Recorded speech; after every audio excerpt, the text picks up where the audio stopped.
We started talking. We didn't have a lot in common. He was like, I work in finance. I was like, I have no money.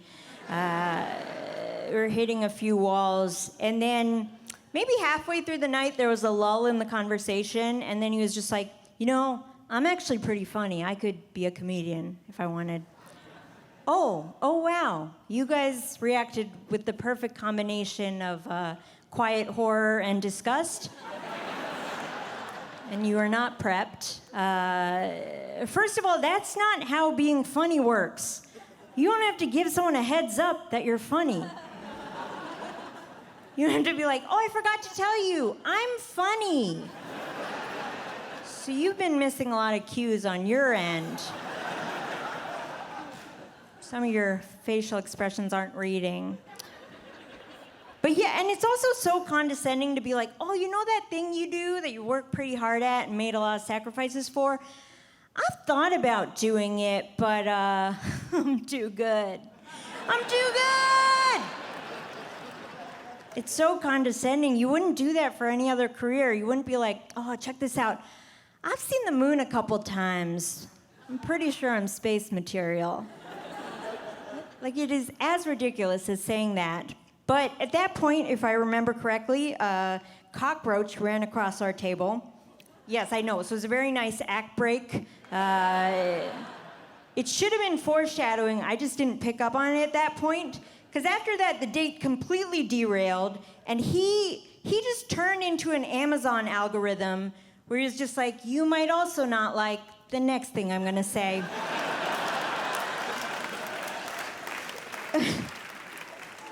Because then we really ran out of everything to talk about. Like, I feel like the date itself stood up and left the room, and we were still sitting there for some reason. It was like a fundraiser at that point.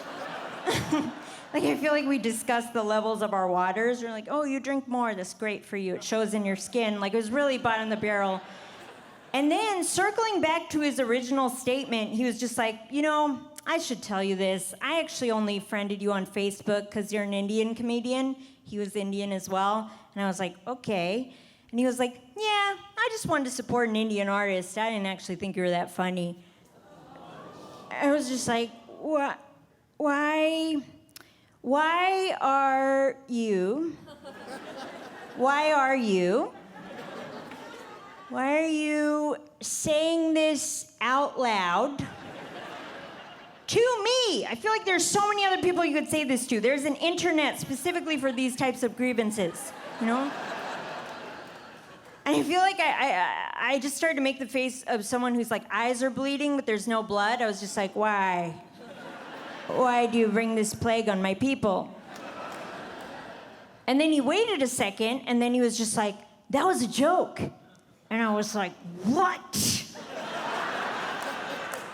Like, I immediately reached the level of outrage of someone ripping off two monocles at the same time. Like, I was so mad. It's like taking off wigs I wasn't wearing, just like, sir, how dare you insult me with my craft in front of my children? I was like pointing at my coat like it didn't make sense anymore.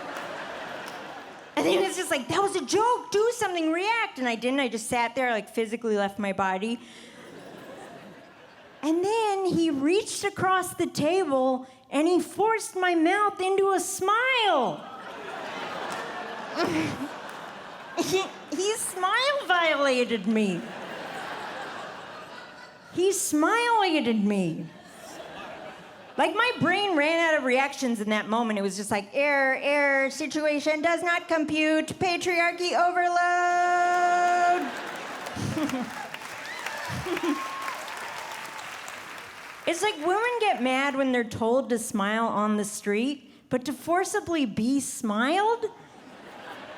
Like, I was mad at myself in that moment for when he, like, touched my face, not having it just melt off and be like, now you're cursed.